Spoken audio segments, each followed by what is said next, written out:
नमस्ते दोस्तों। आज हम लोग देखेंगे कैसे डू वाइल लूप काम करता है सी में और इसकी क्या खासियत होती है, कहाँ इसका यूज़ किया जाता है और इसका क्या डिफरेंस है वाइल लूप से। जो वाइल लूप होता है वो पहले कंडीशन चेक करता है और उसके बाद फिर उसके कोड का एग्जीक्यूशन होता है और हम लोग उसी में अपडेट कर देते हैं जो भी उसकी कंडीशन होती है उसको। तो ये इन्फिनिट लूप नहीं बनता है और प्रॉपरली रन करता रहता है। अब डू वाइल लूप में क्या होता है, डू वाइल लूप में पहले कोड का एग्जीक्यूशन होता है, उसके बाद उसी में अपडेट हो जाता है जो उसकी कंडीशन होती है और उसके बाद उसे कंडीशन चेक कर लेते हैं उसकी हम। तो इससे हमें ये बहुत क्लियरली पता चल रहा है कि डू वाइल लूप में कंडीशन बाद में चेक की जाती है जबकि वाइल लूप में कंडीशन पहले चेक की जाती है।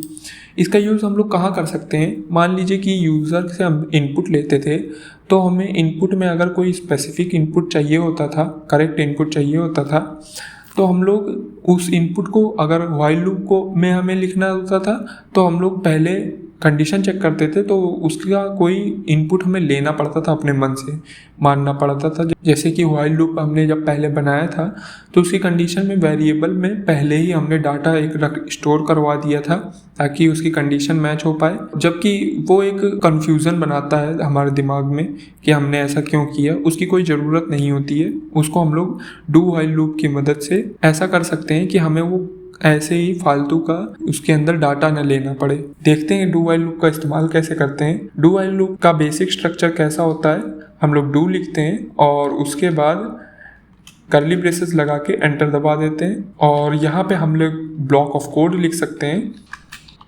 और उसके बाद नीचे हम लोग वाइल लिखते हैं और पैरेंथेसिस लगा के, पैरेंथेसिस के अंदर इसकी कंडीशन होती है और हम लोग सेमीकोलन लगा देते हैं। ये होता है हमारा बेसिक स्ट्रक्चर। और अब इसके कोड के एग्जीक्यूशन के लिए, इसकी कंडीशन के लिए हम लोग एक वेरिएबल मान लेते हैं।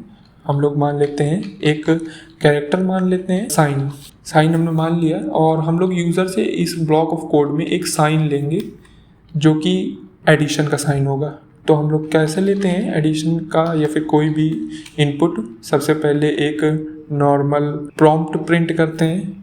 जैसे कि अब हम लोग उसे एडिशन का साइन ले लेंगे, उसे स्कैनएफ से, क्योंकि इसमें कोई स्पेस तो है नहीं, स्कैनएफ से स्टोर कर लेंगे, %c से क्योंकि कैरेक्टर है और n% किस में स्टोर करना है, साइन में, और इसे बंद कर लेते हैं।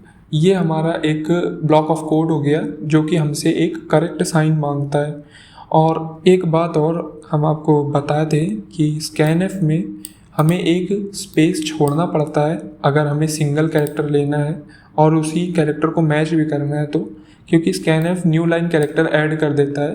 तो अगर हम लोग एक सिंगल स्पेस छोड़ दें तो फिर जो हमारा साइन वेरिएबल है उसमें स्पेस नहीं बचेगी और स्कैनएफ हमारा कोई भी न्यू लाइन कैरेक्टर ऐड नहीं करेगा हमारे इनपुट में। तो स्पेस छोड़ दें तो ठीक है, क्योंकि अगर स्पेस नहीं छोड़ेंगे तो जो हमारा इनपुट होगा उसमें दिए गए साइन के साथ कोई दूसरा कैरेक्टर भी ऐड हो जाएगा, तो हमें अनएक्सपेक्टेड बिहेवियर मिलेंगे कोड के। तो वाइल लूप में हम अपनी एक कंडीशन लिख देते हैं, हमें साइन को मैच करना है, sign equal does not equal.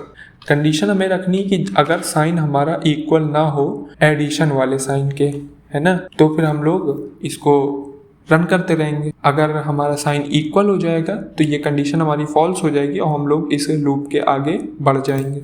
और आगे बढ़ जाए तो हम लोग एक और चीज़ प्रिंट करवा सकते हैं, एक और मैसेज प्रिंट करवा सकते हैं। ये हम लोग एक मैसेज प्रिंट करवा सकते हैं। अब हमारा कोड बन के तैयार है, एक बार हम लोग इसे रन करके देख लेते हैं क्या होता है। और अब हमसे पूछा जा रहा है कि एक साइन ऑफ एडिशन दें, तो हम लोग मान लीजिए कोई गलत साइन दे देते हैं तो क्या होता है, तो हमसे फिर मांगा जाता है, मान लीजिए फिर भी गलत दिया, मान लीजिए ये दिया, तब भी हमसे मांगा जाता है कि एडिशन का साइन दो। तो हम लोग एडिशन का साइन एक बार सही दे देते हैं, तो देखते हैं क्या होता है। हमें मिल गया कि thanks for your correct input, हमने एक करेक्ट इनपुट दे दिया है। तो हमें इसमें क्या फ़ायदा मिला वाइल लूप से कि एक भी बार हमें साइन की कोई वैल्यू असाइन नहीं करनी पड़ी। साइन की वैल्यू हम असाइन करते हैं यहाँ पे, तो फिर कोई बेढंगी हमें वैल्यू असाइन करनी पड़ती। मान लीजिए कि एक बार अगर हम इसे फिर से चलाना चाहें वाइल लूप से, तो हमें क्या करना पड़ता, ये व्हाइल कंडीशन ऊपर लिखनी पड़ती और साइन में एक वैल्यू असाइन करनी पड़ती ताकि हमारा ये कोड चल सके। तो साइन की वैल्यू हम क्यों असाइन करें जबकि हमें पता ही नहीं है अभी साइन की वैल्यू। तो ज़्यादा सही है कि हम लोग डू व्हाइल लूप का इस्तेमाल करें। व्हाइल लूप भी कारगर है एडिशन या सब्ट्रैक्शन करने के लिए, लेकिन डू व्हाइल लूप कारगर है जब हम लोगों को इनपुट लेना हो, तब डू व्हाइल लूप ज़्यादा अच्छा रहता है व्हाइल लूप से। बस इसमें इतना ही है, तो बस आज के लिए इतना ही, और हम लोग कल बात करेंगे फॉर लूप के बारे में। तो आज के लिए बस इतना ही। नमस्ते।